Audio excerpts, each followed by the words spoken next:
Hi,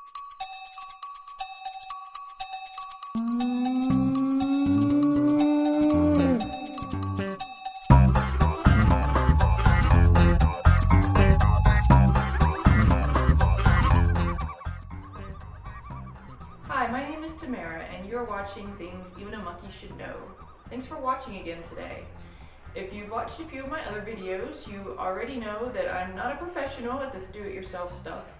I'm just a girl who's figured out there's a lot of things that I can do myself around the house and sometimes at the yard and the cars. So today I'm going to be replacing the diaphragm in a closet, I believe they call it a flushometer type toilet. So let's get started. So it does seem like I've been doing a lot of plumbing stuff lately, doesn't it? It kind of feels that way too. So what I'm doing today is the inside portion of this actually is causing this toilet to not flush very well. And so I'm going to take this apart just a little bit and just replace the inner part, which is called the diaphragm. So in addition to your non-working or not very good working toilet, you're going to need a small-ish or average size monkey wrench or crescent wrench. You're going to need a screwdriver to turn off the water and adjust the water flow on the toilet. Mine takes the flat screwdriver. I think most of them do. You're going to need 2 large wrenches. I know I have a large pipe wrench for one of mine, and the other one, I'm not sure which of these will do in size, so I just brought in extra because it's always better to have too many tools than too few, right? You're also going to need your replacement part. Mine is a Sloan. They make a lot of the parts for these kinds of toilets, and you want to make sure that you get the correct gallons per flush. It should say usually on your toilet or somewhere on the fixture.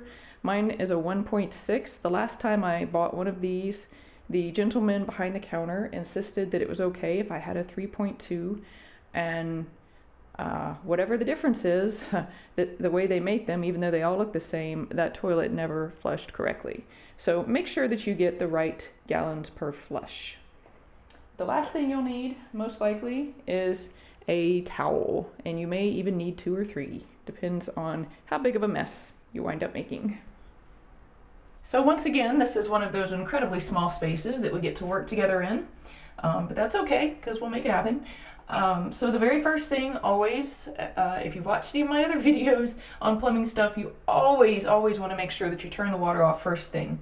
And on toilets like this, it's a little different. You know, with most of them, they have the handle that's down around the base of the toilet. Well, on this one, where you turn off the water is right behind this little nut right here. So that was what my smaller wrench was for. And this is basically just a decorative piece that's over it. And it is normal to have some water drip out of it. It's not a big deal. There's going to be a little screw in here, and you just take it and you'll start turning it, and you'll turn it all the way to the right until it doesn't want to turn anymore, and this turns off the water. And if you don't turn off the water, you will be very sorry. So for your own sake and sanity, please do so. Okay, now it's off. So now that my water's turned off, my next step is to get this part taken off of here.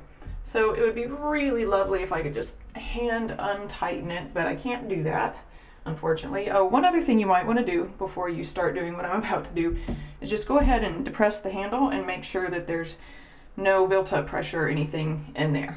Okay, so the other thing I forgot to mention was you might want a thin towel, depending on what kind of a wrench you have and all that stuff, just so that you don't make big wrench teeth marks in the finish on your toilet. And even though mine is kind of old, I'd still rather not have giant scratches.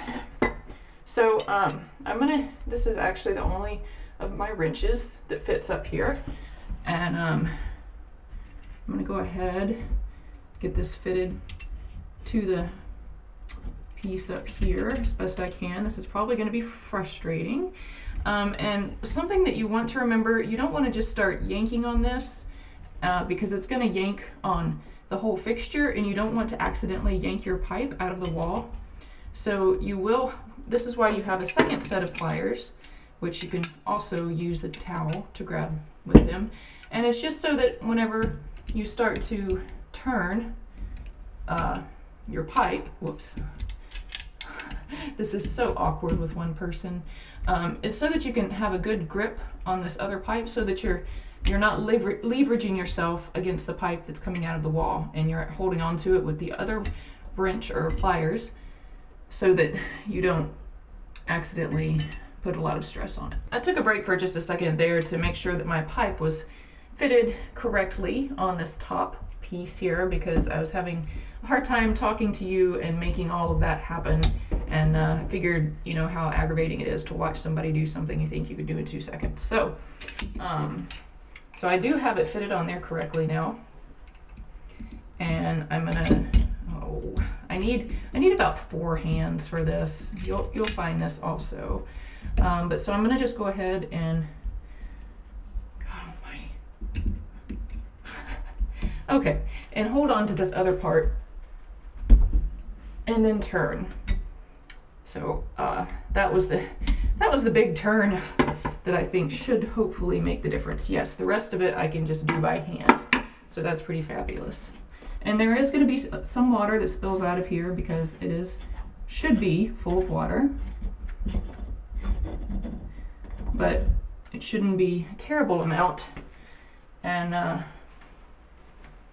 that's all there is to it, getting that off. Not so bad, huh?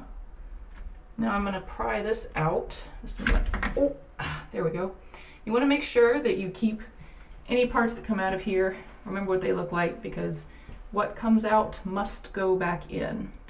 So I'm taking out this old one. When these toilets are probably 18 years old, so it's not unusual for them to, you know, for their seals to break down and stop working as well. So what you want to do once you get them out is you want to make sure that all of the area in here is clean of sediment. So you'll want to dry this out, because there is water standing in there right now, and clean out anything that's built up. There shouldn't be much in there, but there may be some water deposits and, you know, just some general junk if your diaphragm. This is the actual diaphragm, the thing that's having the trouble. And if your diaphragm seals are starting to break down, then you could have some rubber sediment and stuff like that in there. So I would go ahead and clean that out now. So I still have a little bit of water left in this one, but that's okay. This one actually wasn't particularly dirty. Whenever I did the other toilet that I have, it was full of so much horrible stuff in here that I wound up getting my wet dry vac and just sucking everything out so that I could scrub down the inside really good. This one, thankfully, does not have that problem. So I'm going to take my my new diaphragm and pull it out, and just so that you have the comparison, whoops, you want to make sure all the parts stay together in there. This one looks a little bit different. It's going to be, this is the old one, this is the new one. Apparently they've added this ring in here probably to help with suction. So there's a little bit of difference, but they're basically the same. So remember, when we took the old one off, there was this piece that sat on top of it. This is very important because it helps the toilet to make the seal. But I'm just going to go ahead and drop this down in there. I don't know about that white piece that they added. I guess we'll give it a try and see what happens, right? Okay, so I've got that settled in there fairly well. I left everything just as it came out of the box. And I'm going to make sure this piece is pressed down. I'm really very interested because that extra collar that they put in there, I don't really see how that can make a seal, but then again, I am not a plumbing engineer, I'm just somebody who's trying to fix stuff myself. So I got all of this put in here. I'm going to put the piece back on top, and I'm going to hand tighten it as far as I can. And you see I'm not putting any pressure on that pipe coming out of the wall. Again, that's very important not to do that, because then you will be having to call a professional in. And I'm going to go ahead and I'm going to put my towel back over so I don't make big bite marks. And by the way, this is not the ideal wrench for this. It just so happens to be the only wrench I have that will fit. So if you have a better wrench to use, by all means, please use it. Pipe wrench is not ideal. So I'm going to go ahead and give this a few twists. But you don't need to over tighten, remember, just like with everything else plumbing, because at some point you're probably going to have to take it off again. So it is at this point that you turn the water on until the pressure feels right, and you flush it, and it makes it single flush. It's okay. There's water, a little bit of water is going to drip out of that spot. It always does. Give it a flush, and see what happens. That's a nice strong flushing sound. So if yours doesn't sound that way the first time, what they say is to just keep messing with how high, I guess, you have the water turned on over here to the side. So once you've done that and you're satisfied with the flush, and it should be a fairly quick, fairly powerful flush, then you just go ahead and put the nut back on here. And I don't even, this one was tightened. I had to get it off with a wrench, but there's no reason to have it anything more than hand tight.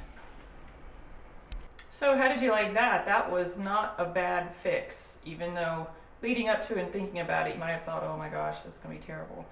Well, so one thing I do want to note is a lot of times people ask, why do I have this kind of toilet in the house?